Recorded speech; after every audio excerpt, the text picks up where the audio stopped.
this video, we're going to be looking at angles in a triangle, and I'm going to be using this diagram to show you why angles in a triangle sum to 180 degrees. There are other ways to do this proof, but this is just one example of how we can show angles in a triangle sum to 180. Now I want you to look at this diagram and notice that we've got a pair of parallel lines, and then you've got a transversal that crosses over. It's technically two transversals, and they form a triangle here. So you're going to be using the rules of angles related to parallel lines to show why angles in a triangle sum to 180. So in this diagram here, we've simply labeled A, B, and C up there, and we're going to fill in the blanks together. So what you're going to notice here, I'm going to pause before each blank. So A plus B plus C, well, you can see that's a straight line there. So what will that sum to? Well, it's going to be equal to 180 degrees, because angles on a straight line at a point sum to 180. Angle RPQ, so that's referring to RPQ, that's this angle here, is equal to blank because alternate angles in parallel lines are equal. So we need to find the alternate angle for this. So we can see the alternate angle will actually be A. We're going to label this A as well. So we can just say that this is A degrees. And then angle RQP is this angle here. So we can see that that angle there is alternate with C. So we're going to label that one C. So knowing this, we can see that A plus B plus C must equal to 180, but we've also got A plus B plus C in here, forming a triangle, which means that they also must equal 180 degrees. Now, we may have done this diagram in a different way, we're still going to get the same answer. So I'll show you some ways. The triangle, you could draw one out yourself, no matter which angles you use. So I could use a steep angle like this, not drawn very well, but you can see these angles here. I could do a triangle like that, and we're going to look at these three angles. Either way, the same rules that we looked at will still be true. So A and A are equal, C and C are equal, but the angles in the triangle will sum to 180. So looking at some examples of how we can apply this rule. First question, find the missing values. So we know that this is just a triangle, so 50 plus 80 plus A is going to sum to 180. So that would be 130 plus A equals 180. We're going to take away 130 from both sides. So A is going to be 50 degrees. Question 2. So we've got these three angles here. We can say 15 plus 27 plus A is equal to 180. So 15 plus 27 is 42. And then we're going to take away 42 from both sides. So that's a zero pair. A is equal to 180 minus 42, which is 138 degrees. And then the final example here, we've got the outside angle. So in order to work this out, we're going to need to know this angle here. There is another way, which I'm not going to show you in this video, but I'll mention it after I go through the working out for this. So to work out this missing angle here, we are going to we're going to just call this B. So 30 plus 50 plus B is equal to 180. So 30 plus 50 is 80. And then we can say, take away 80 from both sides. So B is equal to 100 degrees. Now we need to find C. So we know angles on a line at a single point will sum to 180. So we can say B plus C is equal to 180. But we know what B is. B is 100. So it's 100 plus C equals 180. We know that means that C is going to be 80 degrees. Now you may have noticed something interesting here. That is the fact that when you have a triangle and you extend one of the lines, I'm going to extend it in the other direction just to show you a difference here, then the outside angle here is equal to the two opposite inside angles. So if you notice here, you extend that line, this is the outside angle and it's equal to the sum of the two inside angles. So that's something that you can either use as a fact or you can just work it out just like how I've done it here. There's not actually too much working out involved. Okay, so the other special type of triangle you need to be aware of, and you can see it's got these little signs here, is isosceles triangles. They have two equal sides and two equal angles, but they're not just random ones. What you're going to find is these two things are called the legs, and these two angles are the base angles. So the base angles are at the bottom of the legs and they are equal to each other. So if this is x, then that will also be x. If you want to remember that, you can also draw a little smiley face on there. The other angle here is something that you can work out if you know one of the other angles, because if you know one, then you know the other one is going to match if it's the base angle. So we're going to use this, but first we just need to quickly make sure we can recognize isosceles triangles. So write down the letters of the base angles for these four triangles. I'm going to move this one up here.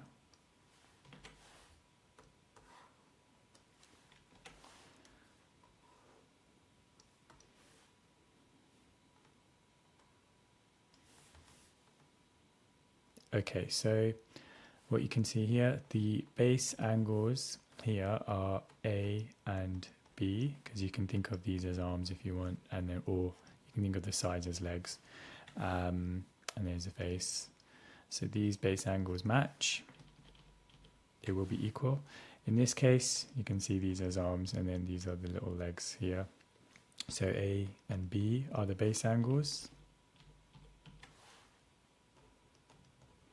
In this question here, if these are the arms and these are the legs, well, this is upside down.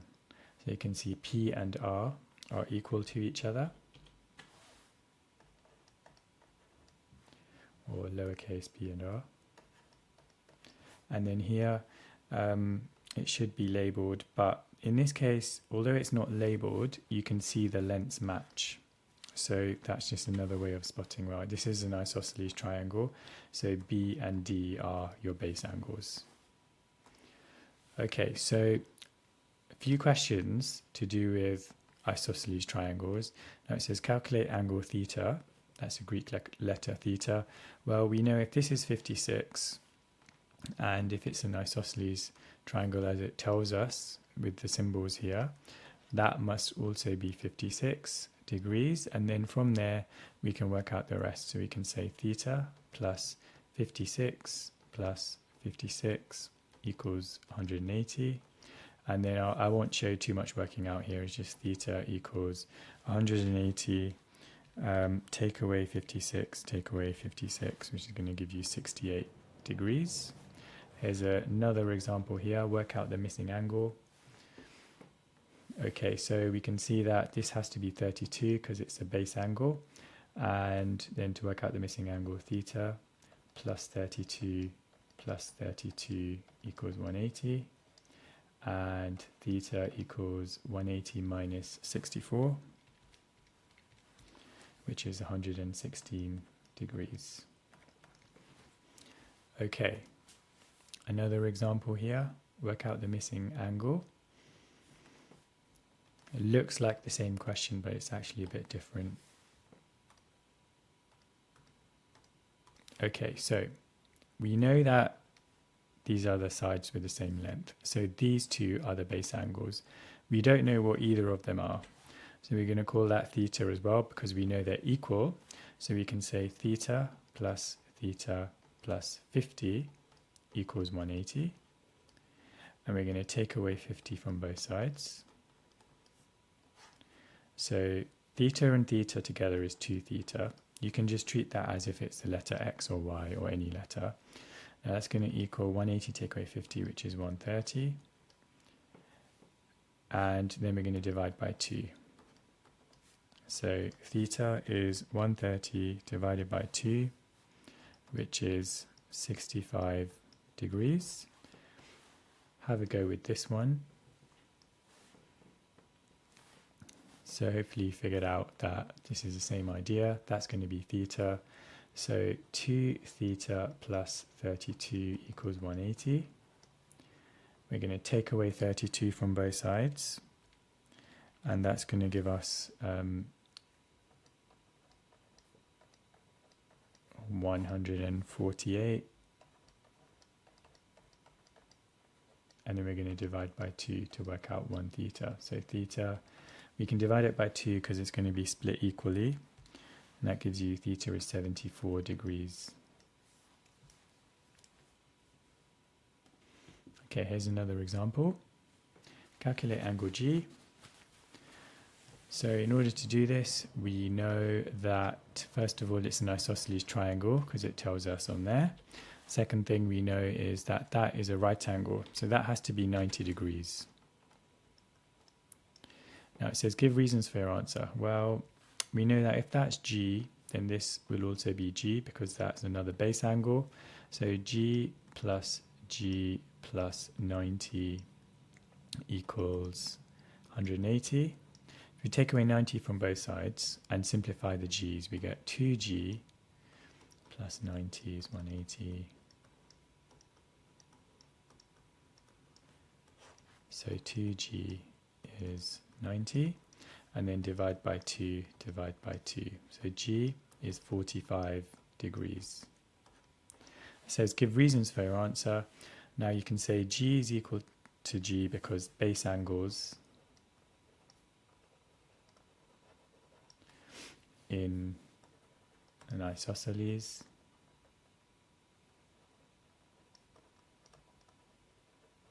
are equal.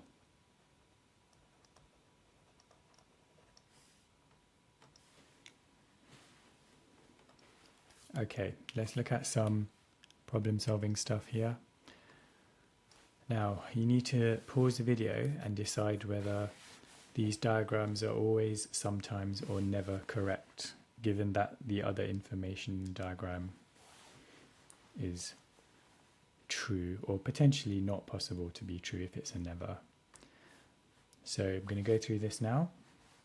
So it says, can that be 55 degrees? Well, if it's an isosceles triangle and that's 70, can that be 55? Well, if it is 55, this would also have to be 55. And these three should add up to 180. If they don't, then it's not possible. So in this case, we can say it does add up to 180 degrees. And this will always be the case, because if that's 70, the base angles have to be 55. Second question, is it possible for this to be 100? Is it always 100? Well, it doesn't always have to be 100. Is it if this was 100, then this would have to be 100, and we already have more than 180 degrees just from two angles, so this can never be true. It can never be 100 degrees. This thing here, we've got 60 degrees, and then it says it's an isosceles. Now, if we actually work out the missing angles here, if you do 180 take away 60, that will give you 120. If you divide that by 2, that will make these angles 60 degrees as well. So this is an interesting case because it's actually it's an equilateral triangle. So it is possible to have this. Equilateral triangle has got some special properties that all of the angles are equal. So technically the base angles in this are equal. So you could say isosceles, but I would say it's more better described as an equilateral. Okay, so pause the video and have a go with the questions here, all of them, and then I'm going to show you the answers.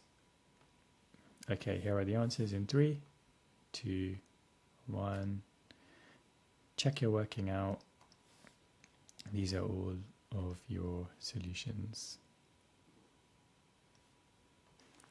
Okay, I hope that was useful. On the next video, we'll do some problem solving questions with triangles. I'll see you in that.